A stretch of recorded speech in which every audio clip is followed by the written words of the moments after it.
Chapter 13.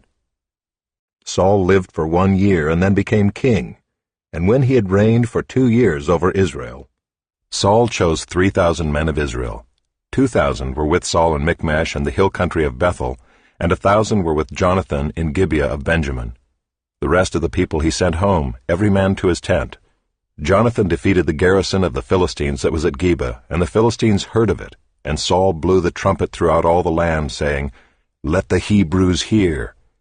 And all Israel heard it said that Saul had defeated the garrison of the Philistines, and also that Israel had become a stench to the Philistines. And the people were called out to join Saul at Gilgal. And the Philistines mustered to fight with Israel, 30,000 chariots and 6,000 horsemen, and troops like the sand on the seashore in multitude. They came up and encamped in Michmash to the east of Bethaven. When the men of Israel saw that they were in trouble, for the people were hard pressed, the people hid themselves in caves and in holes and in rocks and in tombs and in cisterns, and some Hebrews crossed the fords of the Jordan to the land of Gad and Gilead. Saul was still at Gilgal, and all the people followed him, trembling.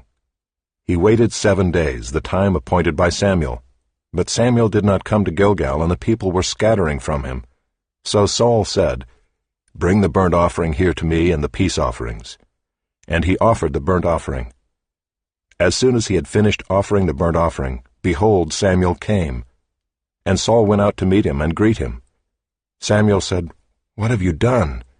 And Saul said, "When I saw that the people were scattering from me, and that you did not come within the days appointed, and that the Philistines had mustered at Michmash, I said, Now the Philistines will come down against me at Gilgal, and I have not sought the favor of the Lord. So I forced myself and offered the burnt offering." And Samuel said to Saul, "You have done foolishly. You have not kept the command of the Lord your God with which he commanded you. For then the Lord would have established your kingdom over Israel forever. But now your kingdom shall not continue. The Lord has sought out a man after his own heart, and the Lord has commanded him to be prince over his people, because you have not kept what the Lord commanded you." And Samuel arose and went up from Gilgal. The rest of the people went up after Saul to meet the army. They went up from Gilgal to Gibeah of Benjamin. And Saul numbered the people who were present with him, about 600 men. And Saul and Jonathan his son and the people who were present with them stayed in Gibeah of Benjamin, but the Philistines encamped in Michmash.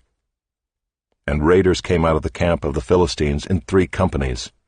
One company turned toward Ophrah to the land of Shual. Another company turned toward Beth-horon, and another company turned toward the border that looks down on the valley of Zeboim, toward the wilderness. Now there was no blacksmith to be found throughout all the land of Israel, for the Philistines said, "Lest the Hebrews make themselves swords or spears." But every one of the Israelites went down to the Philistines to sharpen his plowshare, his mattock, his axe, or his sickle, and the charge was 2/3 of a shekel for the plowshares and for the mattocks, and 1/3 of a shekel for sharpening the axes and for setting the goads. So on the day of the battle there was neither sword nor spear found in the hand of any of the people with Saul and Jonathan, but Saul and Jonathan his son had them. And the garrison of the Philistines went out to the pass of Michmash.